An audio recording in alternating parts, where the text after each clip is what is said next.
ഇടുക്കി ഉപ്പുതറ പഞ്ചായത്തിലെ ലൈഫ് പദ്ധതി തട്ടിപ്പിന്റെ കൂടുതൽ വിവരങ്ങൾ റിപ്പോർട്ടറിന്. കണ്ണമ്പടി ആദിവാസി ഉന്നതകളിൽ ആകെ അനുവദിച്ച 96 വീടുകളിൽ 27 എണ്ണവും പണി പൂർത്തിയാക്കാതെ മുഴുവൻ തുകയും കരാറുകാർ തട്ടിയെടുത്തു.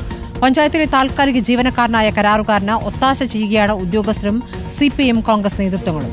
Reporter breaking. കണ്ണമ്പടി വാക്കത്തി ആദിവാസി ഉന്നതികളിൽ നിർമ്മിച്ച വീടുകളാണ് പാതി നിർമ്മിച്ച ശേഷം കരാറുകാരൻ മുങ്ങിയത്. 6,25,000 രൂപയാണ് പദ്ധതിക്ക് നൽകിയത്. 5,40,000 രൂപ മേടിച്ചെടുത്തിട്ടുണ്ട് ഈ കോൺട്രാക്ടർ. എന്നിട്ട് പോലും ഇതിൻ്റെ അകത്ത് ഇപ്പം കിടക്കാൻ മേലാത്ത അവസ്ഥയാണ്. മൊത്തം ചോരുമായിരുന്നു. ഇതിൻ്റെ അകം പൊടിഞ്ഞു താഴോട്ട് വീഴുവാണ്.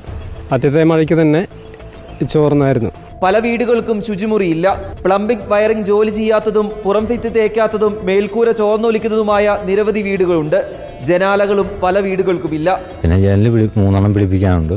പമ്പിങ് കിടക്കുന്നു, പുറവശം കഴിക്കാൻ കിടന്നു, പാർക്കട മോള് വാഷ് ചെയ്യാൻ കിടക്കുന്നു. പൈസ മൊത്തം കൊടുത്തോ, എന്നിട്ട് പണി തീർത്തുന്നില്ല. പണി പൂർത്തിയാക്കാത്ത വീടുകൾക്ക് സ്റ്റേജ് സർട്ടിഫിക്കറ്റ് നൽകി വാർഡ് മെമ്പർമാരും അവസാന ബില്ല് നൽകി അസിസ്റ്റന്റ് എഞ്ചിനീയറും വില്ലേജ് എക്സ്റ്റൻഷൻ ഓഫീസറും ഒത്താശ ചെയ്തു.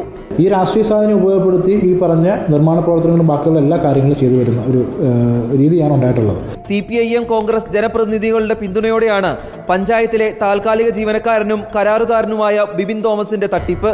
Reporter Rahul Suresh, in reporter, Idukki.